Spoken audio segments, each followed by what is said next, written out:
सत्य कथा, पुरुषार्थ कथा, सुनो सुनो सिद्धार्थ कथा। सत्य कथा, पुरुषार्थ कथा, सुनो सुनो सिद्धार्थ कथा। चढ़ते सूरज सा तेजवान वो कीर्तिमान, हुंकार भरे जब कूच करे, थर थर कांपे आसमान। वो राजपुत्र वो शूरवीर, पर्वत को भेद दे उसके तीर, शांति का स्रोत करुणा की धार, निर्झर झरे मन से अपार। वो राजपुत्र वो शूरवीर, पर्वत को भेद दे उसके तीर, है शाक्य वंश का वो तारा, जगमग है जिससे जग सारा। सत्य कथा, पुरुषार्थ कथा, सुनो सुनो सिद्धार्थ कथा।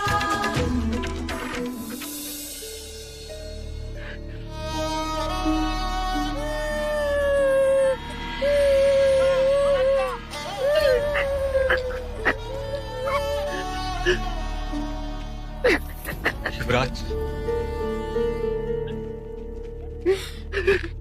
युवराज, यहाँ के अधिकांश घायलों को छावनी में ले जाया गया है और इतने लोग हैं कि एक दूसरे की सहायता कर सकते हैं। अब आप अपनों के समाचार लें। वो कैसे? अपनों के? यहाँ कौन पड़ा है? सभी तो अपने। आपको महल जाना चाहिए युवराज, वहां सबको आपकी आवश्यकता होगी। पता नहीं वहां का क्या हाल होगा। महाराज, महादेवी, गोपाल, राहुल, नहीं।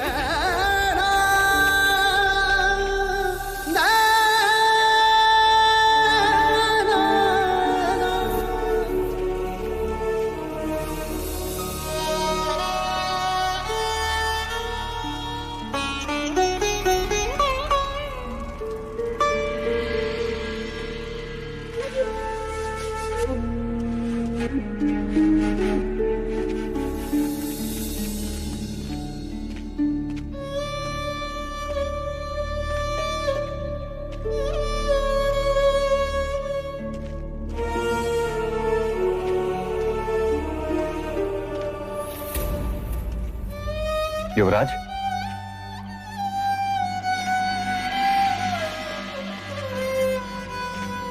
सिद्धार्थ, काकाश, आप चेष्ट ये सब? तुम बताओ सिद्धार्थ, तुम कैसे हो? मार्ग में तुम्हारी बांदुल से मुठभेड़ तो नहीं हुई? नहीं काकाश, मैं तो पहाड़ों के मार्ग से मगध पहुंचा था।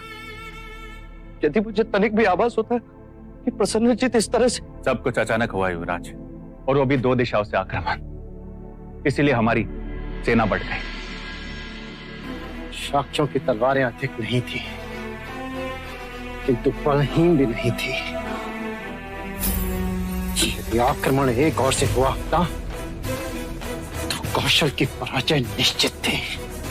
हम सब तो साथ थे सिद्धार्थ, परंतु तुम अकेले, इसीलिए महल चिंतित था।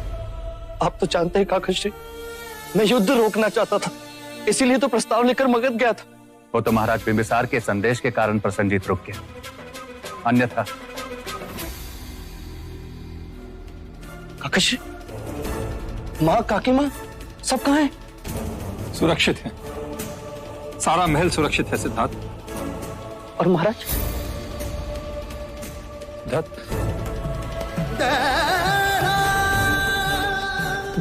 तो महाराज, कहिए काकेश, क्या हुआ महाराज को? बताइए काकेश। घायल है पर सुरक्षित है सिद्धार्थ।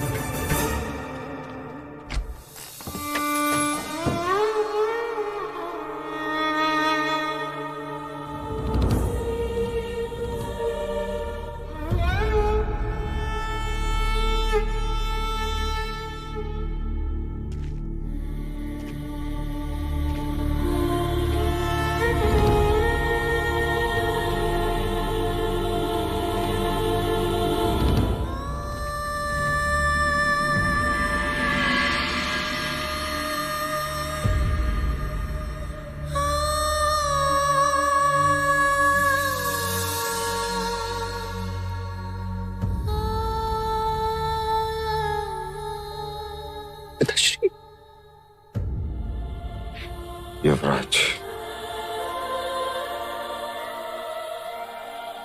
युवराज,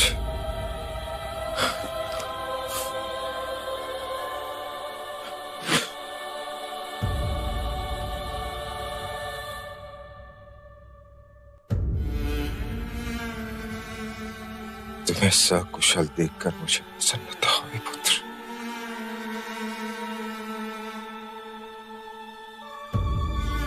कपिल वस्तु का सम्राट सुरक्षित है। अब कपिल वस्तु फिर से अपने पैरों पर खड़ा हो जाएगा। अच्छा हुआ पुत्र की तुम यहां नहीं थे। परंतु मुझे खेद है कि मैं यहां क्यों नहीं था,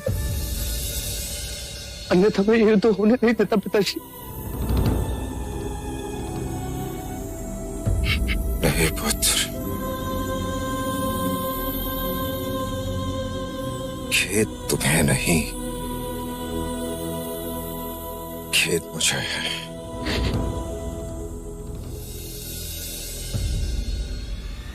अश्वमेध के युद्ध में प्रसन्नजीत का शिरच्छेद कर दिया होता तो ये युद्ध ही नहीं होता।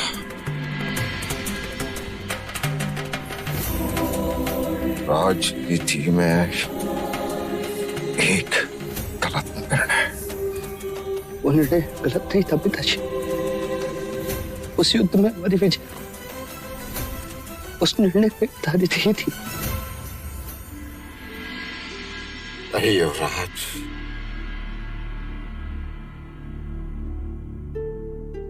जिस तरह जंगल के प्राणियों की अपनी राजनीति है, जो बलवान वही जीतता है,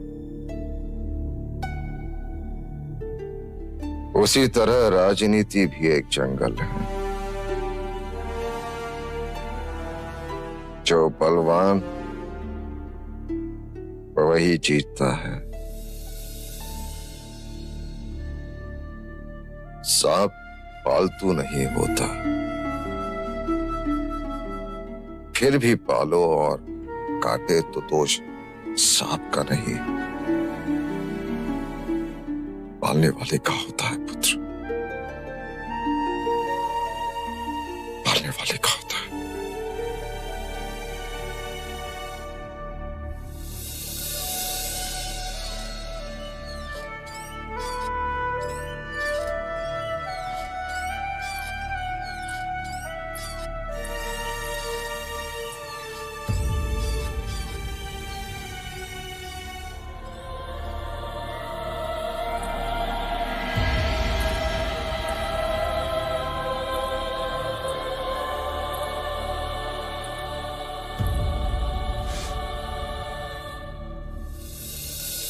एक युद्ध और चारों ओर दुख का साम्राज्य छा गया। मनुष्य सोचता कुछ है और होता कुछ और है।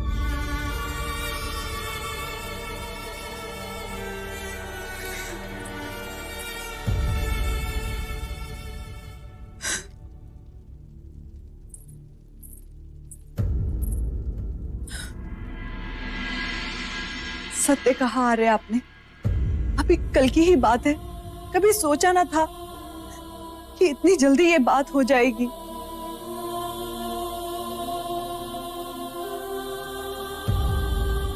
आपने पूछा नहीं आर्य कि क्या हुआ?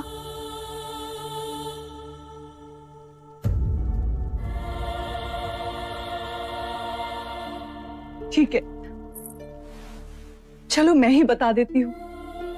कल राहुल पहली बार घुटनों के बल चला और फिर रोने लगा।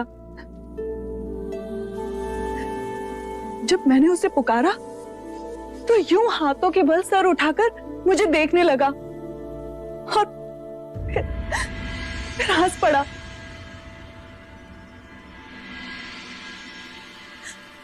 आपके पुत्र के हाथों में बड़ी ताकत है, बिल्कुल आप ही की तरह। हाँ, बड़ी ताकत है और आयु के साथ वो और बढ़ेगी। हाथ और शक्तिमान होंगे, तलवार थामेंगे और फिर मनुष्य होकर भी वो मनुष्य का सर काटेंगे या कटवाएंगे। ये क्या कह रहे हैं यार? अपने राज्य की रक्षा करना धर्म नहीं? मैं इस धर्म में नहीं मानता। सच कहूं तो मैं ईश्वर को भी नहीं मानता। ये क्या अनर्थ बोल रहे हैं यार? हाँ गोपा, होता ईश्वर तो ये भयानक विनाश नहीं होने देता। क्यों मनुष्य को जन्म देकर दुख के मार्ग दौड़ाता? क्यों मनुष्य की आंखों में शत्रुता का विष बढ़ता और अहम का तांडव रचता? क्यों वो विकारों के पीछे मन को भटकाता? क्यों ये युद्ध होता और प्राणों की आहुति दी जाती? क्यों सरहदों के विस्तार को क्षत्रिय प्रगति का नाम देते? क्यों वेद और पुराण शूद्रों के लिए निषेध होता? तुम कदाचित ही मानो गोपा, पर एक उपवन में जितने पुष्प उगते हैं उससे अधिक शवों को देखकर आया हूं मैं। नहीं चाहिए मुझे राजपाट, नहीं बनना मुझे राजा। मुझे केवल दुख से मुक्ति का मार्ग चाहिए। मुझे शांति चाहिए, मुझे शांति चाहिए, शांति चाहिए।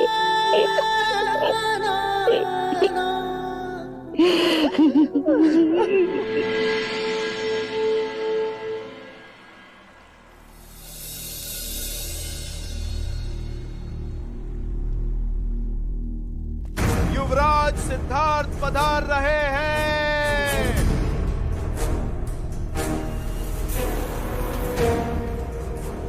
युवराज सिद्धार्थ की जय, युवराज सिद्धार्थ की जय, युवराज सिद्धार्थ की जय, युवराज सिद्धार्थ की जय, युवराज सिद्धार्थ की जय।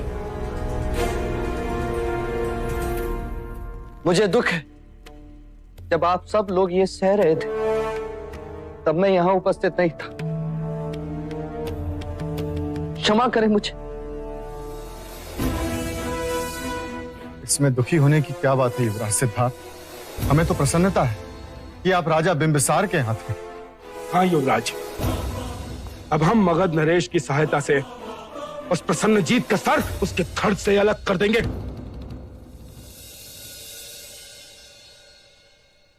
राजा तपोधन, तलवार के साथ हाथ भी कट गए, फिर भी युद्ध की बात। तो क्या हुआ युवराज, हम क्षत्रिय हैं, हम पूरा युद्ध करेंगे और इस बार युद्ध में हमारी पराजय नहीं विजय होगी। उस प्रसन्नजीत ने मित्र बनकर शत्रुता का काम किया है और शाक्य कभी धोखे को क्षमा नहीं करता। प्रसन्नजीत का तो शिरछेद होकर रहेगा।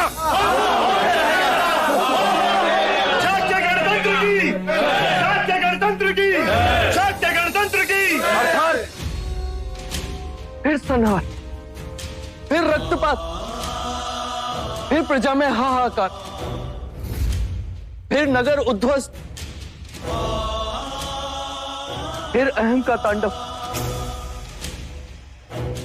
और मनुष्यता का परिहार। अपनी प्रजा, अपने माता पिता को घायल देखकर आपका रक्त नहीं खौलता, पीड़ा नहीं होती, शत्रु को समाप्त करने का क्रोध नहीं जागता। अवश्य आता है क्रोध, पर शत्रु पर नहीं, उसके भीतर जगी शत्रुता को समाप्त करने का जी चाहता है। हमें युद्ध से कुछ प्राप्त नहीं होता, ये जानते हुए भी, और पराजित होकर शाक्य जी नहीं पाते। उस बीते कल की सोच को बदलो, आने वाले कल के बारे में सोचो। सर्जन को सदियों लग जाते हैं और विसर्जन को एक पल। अपने विचार अपने तक ही सीमित रखिए युवराज, हमें अपना खोया हुआ स्वाभिमान वापस चाहिए। इस कपिल वस्तु को अपनी खोई हुई प्रतिष्ठा और स्वाभिमान वापस चाहिए युवराज, वापस चाहिए, वापस चाहिए। क्या होता है स्वाभिमान? क्या स्वाभिमान से होती है प्रतिष्ठा? ऊंच नीच, जात पात, वर्ण धर्म, सत्ता अधिकार सब मानव निर्मित है। कहो, ये धरती, ये आसमान, ये पेड़ पौधे सब किसके हैं? हमारे पूर्वजों के। और यदि उनसे प्रश्न करें तो वो क्या कहेंगे? उनके पूर्वजों के। और अंत में हमें यही उत्तर मिलेगा, किसी के नहीं। जो वस्तु तुम्हारी थी ही नहीं, उस पर अधिकार की भावना क्यों? ये युद्ध क्यों? युद्ध से कुछ नहीं मिलता, और शांति से? शांति की बात करोगे युवराज तो युद्ध होगा इसी सभा में। नहीं होगी। आप सब मगध की सेना की सहायता से युद्ध करोगे, तो मैं उस सेना को अभी मगध वापस लौटने का आदेश दे देता हूं। युवराज, आपका यह कथन शाक्य गणतंत्र के विरोध में है। हम ऐसा नहीं होने देंगे। नहीं होने देंगे। नहीं होने देंगे। नहीं हो सकता। सेनापति, मतदान इसी समय होना चाहिए। हाँ, इसी समय होना चाहिए।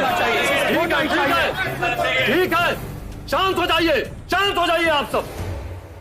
जो राजा युवराज के शांति प्रस्ताव के पक्ष में है, वो इनके साथ रहे।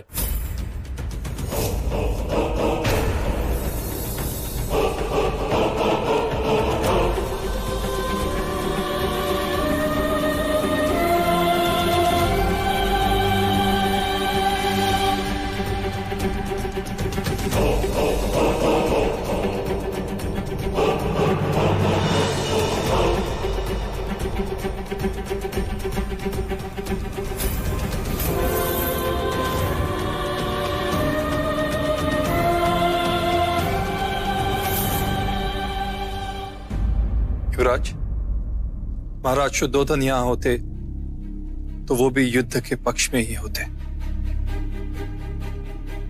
राजनीति भी एक जंगल है, जो बलवान वही जीतता है।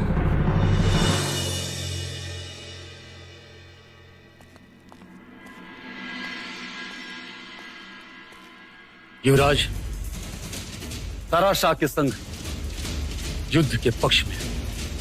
अब निर्णय आपको करना है कि आप इनके पक्ष में हैं या नहीं।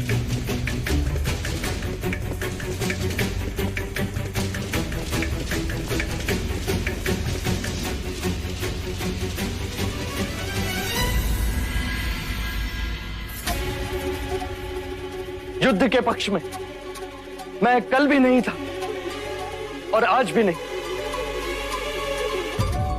यदि आप शाक्य संघ के पक्ष में नहीं हैं, तो आपको अपने सभा पद से त्याग करना होगा।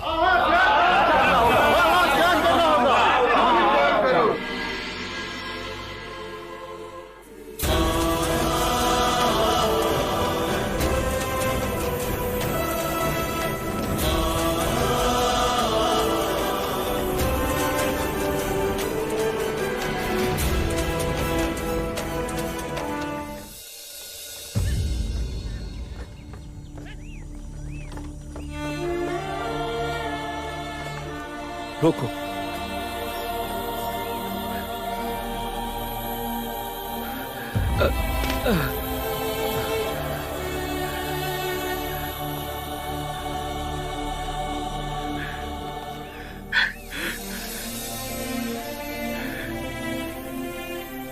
कौन हो भाई?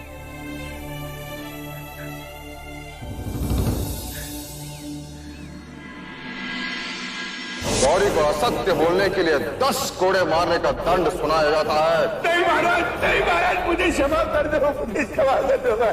अगर आपके बाद असत्य बोलूं तो मेरे अनाज और खेत सब आपके। महाराज, गौरी को क्षमा कर दीजिए। अब से वो कभी असत्य नहीं बोलेगा। महाराज, मैं नगर छोड़ दूंगा और जाने से पहले एक बार युवराज सिद्धार्थ से मिलना चाहता हूं। आपने मुझे सत्य के मार्ग पर चलना सिखाया। आपका विश्वास बना रहे, इसलिए मैंने किसी भी तरह का लालच न करके कोई भी छल कपट नहीं किया। वैश्य गौरी? हाँ,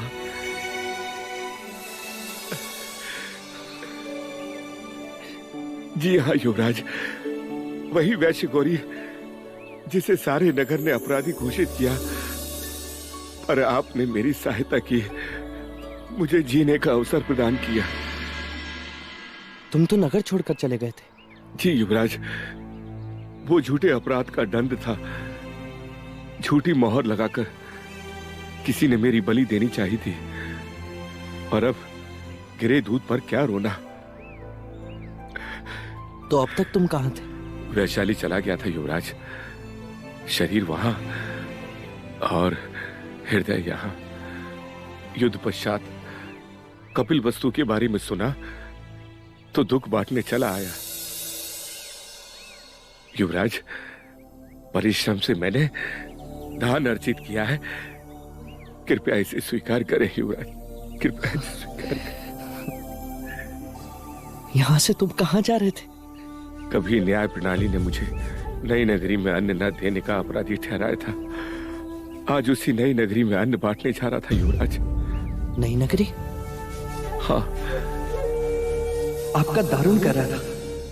राज्य के सैनिक इसके भाई को कहीं ले गए, किसी नई नगरी में। क्या तुम मुझे अपने साथ नई नगरी ले चलोगे? मैंने आज तक उसे नहीं देखा। युवराज, हमें महल जाना चाहिए, महाराज हमारी प्रतीक्षा कर रहे होंगे। हाँ चलना, वहां से हम सीधा महल ही जाएंगे। पहले हम नगर के उस हिस्से को तो देख लें जो आज तक हमने नहीं देखा। चलो गौरी। युवराज, तुम भी चलो चन्ना, चलो चलो।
ये सब हम क्या देख रहे हैं चन्ना?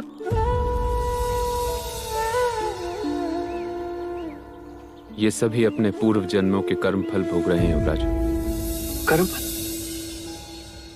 पर कर्मफल से तो मनुष्य धनिक बनता है या दरिद्र, ये सुना है। पर ये मनुष्य क्या क्या ये भी कर्मफल का परिणाम है?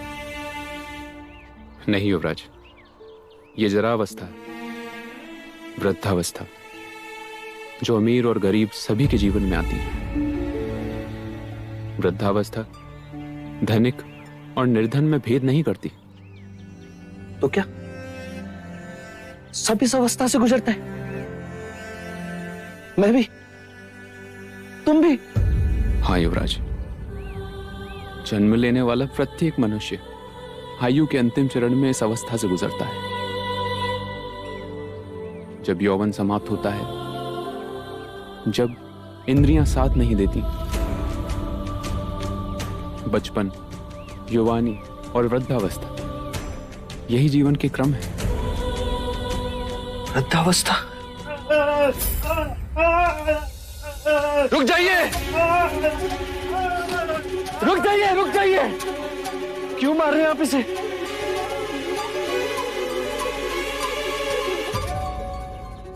नहीं युवराज, ये क्या कर रहे हैं आप? राज, ये रोगी है। लोग इसे छूते नहीं। और रोग तो मुझे भी हुआ था और सबने मुझे छुआ भी था। पर वह साधारण रोग था युवराज, ये कुष्ठ रोग है।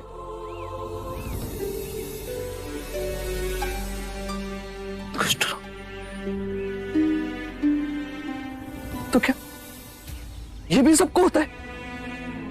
नहीं युवराज, पर इन जैसे कई रोग हैं जिनसे मनुष्य घिर जाता है।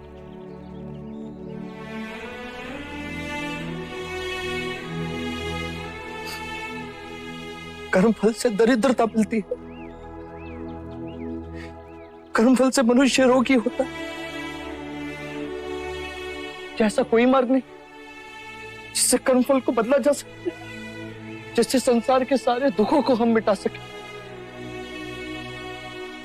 जिससे यौवन और धन चिरंजीवी हो जाए? कैसे होगा चिरंजीवी जब तक तुम जैसे जन्म लेते रहेंगे?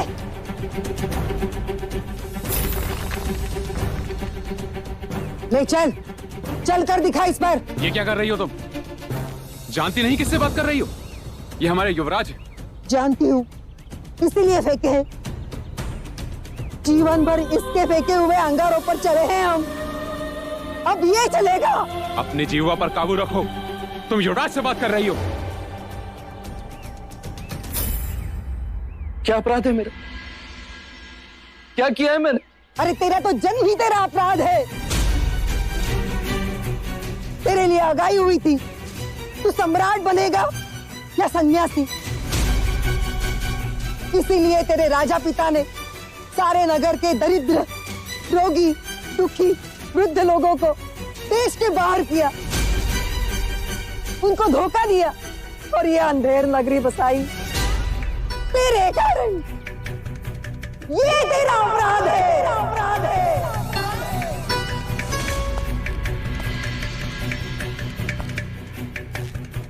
पर ऐसा क्यों? अरे कोई दुख तेरे आंखों के सामने नहीं आए और तू बैरागी ना बने, इसलिए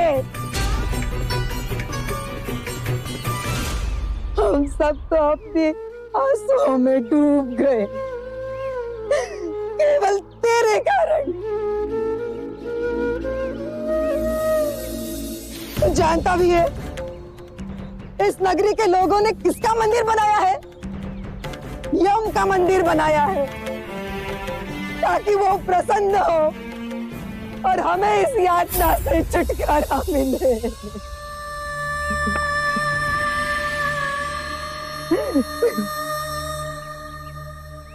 मनुष्यता का कितना बड़ा उपहास। चन्ना, क्या मेरा जन्म सच में इतना कलंकित?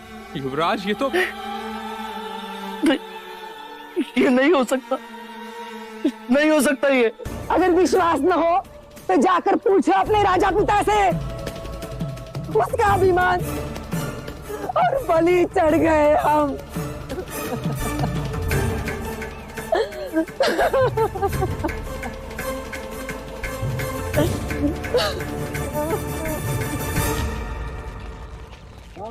सत्य, सत्य, सत्य, सत्य, सत्य, सत्य, सत्य, सत्य, सत्य, सत्य, सत्य, सत्य, सत्य। कहिए महाराज, और कितने वेद छिपाए आपने? ना मुझे मेरी माँ के विषय में बताया, ना नई नगरी के बारे में। एक बार भी आपने ये नहीं सोचा कि जब आपका पुत्र बड़ा होगा और जानेगा उसके कारण कितने लोग बेघर हो गए, कितने लोगों को नगर बाहर निकाल दिया गया था, तो वो क्या सोचेगा? क्या कभी वो स्वयं को क्षमा कर पाएगा?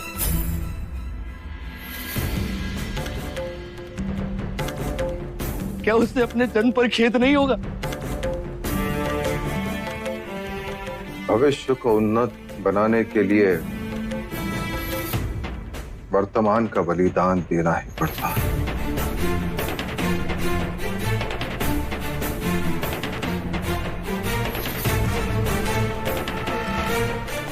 अब तुम सम्राट बनोगे तो न जाने कितने लोगों के घर बसाओगे,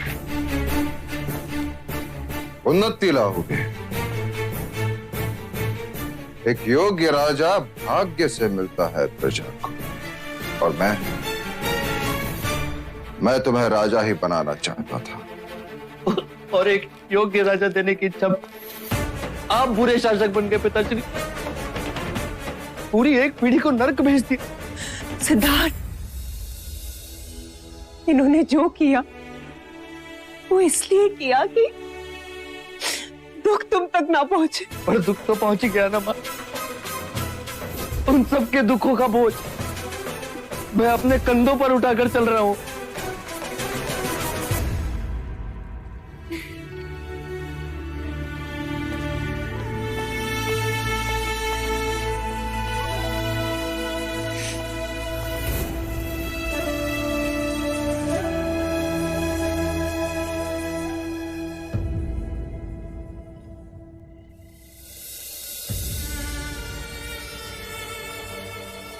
अरे तेरा तो जन्म ही तेरा अपराध है। तेरे लिए आगाई हुई थी तू सम्राट बनेगा या सन्यासी। इसीलिए तेरे राजा पिता ने सारे नगर के दरिद्र, रोगी, दुखी, वृद्ध लोगों को देश के बाहर किया, उनको धोखा दिया और ये अंधेर नगरी बसाई तेरे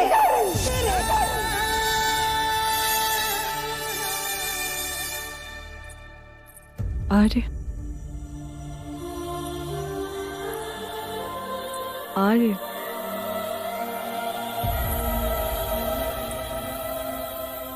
आर्य,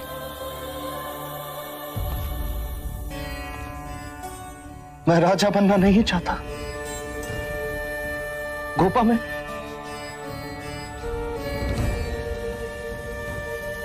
ये क्या बात कर रहे हो? किस विपदा से घिरे हो आर्य? इतने विचारधीन कि 2 बार पुकारने पर उत्तर भी नहीं दिया। मेरे प्रश्न ही अब मेरे लिए यम बन रहे हैं गोपा। न जाने वो कब मेरी सांसें घुट दी। क्या हुआ? ऐसी क्या घटना हुई? न जाने मेरे आसपास असत्य की कितनी परतें जो एक के बाद एक खुलती जा रही। जब सब खेल रहे थे तब मुझे महल से बाहर जाने की अनुमति नहीं थी। मुझे बाहर जाने क्यों नहीं थी? वो सत्य आज उजागर हुआ जब मैंने जन्म लिया। मेरी मां केवल 7 दिनों में यमाधीन हो गई। मेरे जन्म के साथ असित मुनि ने मेरे सन्यासी बनने की भविष्यवाणी की और मैं सन्यासी ना बनूं, इसीलिए नई नगरी बनी। और आज मैंने वो भी देख ली, दुख की चरम सीमा भी देख ली। निर्धन, रोगी, वृद्ध, मृतक, निर्धन और धनी का कर्म चक्र, जन्म और मरण का निरंतर चक्र। मृत्यु सभी को आनी है गोपा, चाहे वो निर्धन हो या धनी। वृद्धत्व किसी को नहीं छोड़ता। ना ब्राह्मण को, न क्षत्रिय को, न वैश्य को, न शूद्र को। मैंने उन वृद्धों की झुर्रियों में लिखे दुखों को पढ़ लिया है को, और अब स्वयं अपने ही जन्म को कोसने लगा।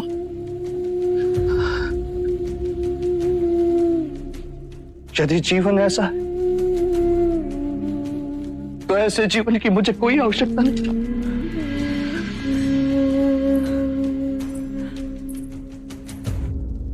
सोच को इतनी सीमित ना बनाओ आर्य कि दुख के आगे देख ना सको। आपने जीवन के बारे में जाना, पर ये क्यों भूल गए कि जीवन में प्रेम भी है और विश्वास भी। स्नेह से सारी पीड़ाएं नष्ट होती हैं। माना कि दुख से जीवन में संघर्ष है, पर प्रेम दुख पर भारी है। देखो, मेरे जीवन में आप हो, आप मुझसे स्नेह करते हो और मैं आपसे, और यही प्रेम दुखों से संघर्ष करने की शक्ति देता है। मैं जब भी उदास होती हूँ, राहुल का चेहरा देखती हूँ और फिर दुख दिखाई ही नहीं देता। स्नेह और विश्वास सृष्टि की नींव है। हाँ। कहाँ जा रहे हो आर्य? राहुल को देखने।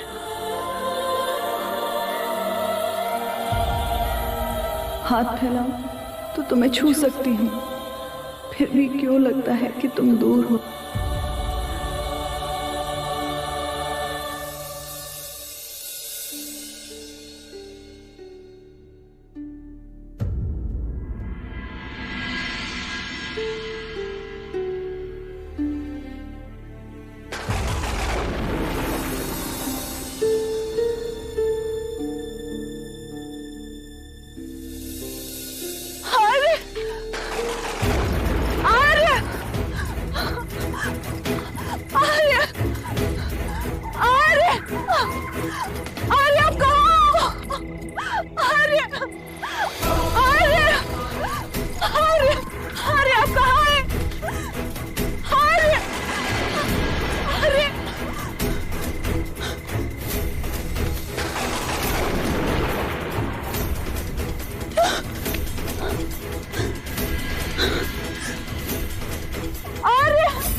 आर्य,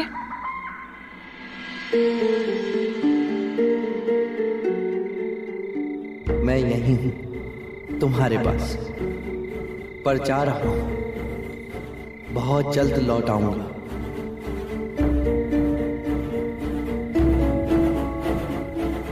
सिद्धार्थ, आर्य, सिद्धार्थ, हमें छोड़कर मत जाओ सिद्धार्थ।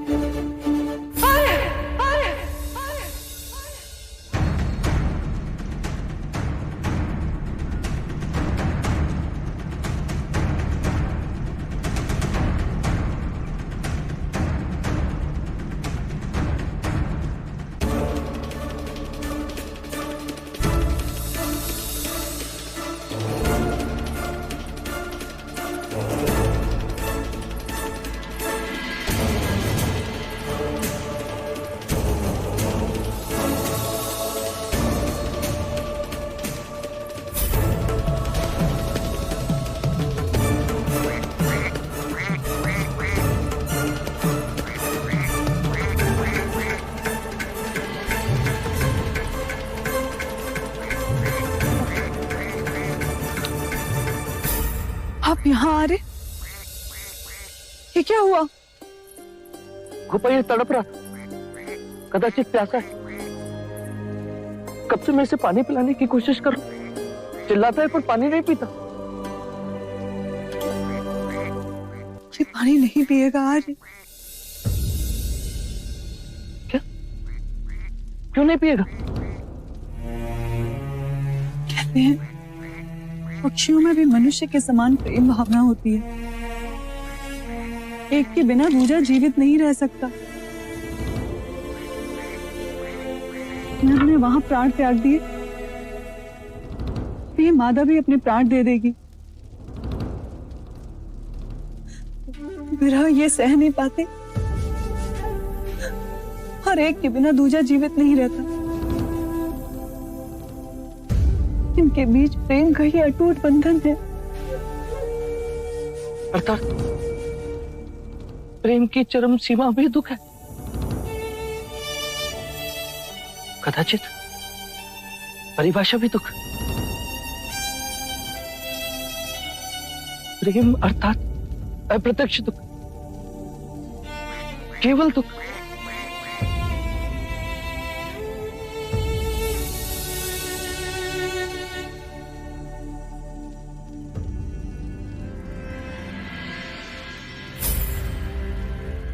गोपा,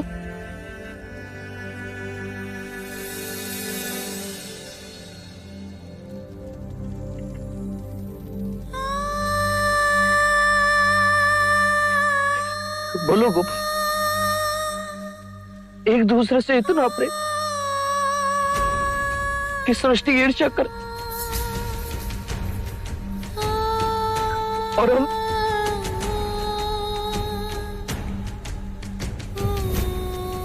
तुम कह रही थी कि प्रेम दुख से परे। गोपा, पर मैं कह रहा हूं प्रेम की चरम सीमा भी दुख है। सुख क्षणिक है, दुख सर्वोपरि। प्रेम ब्रह्म है और विरह सनातन है।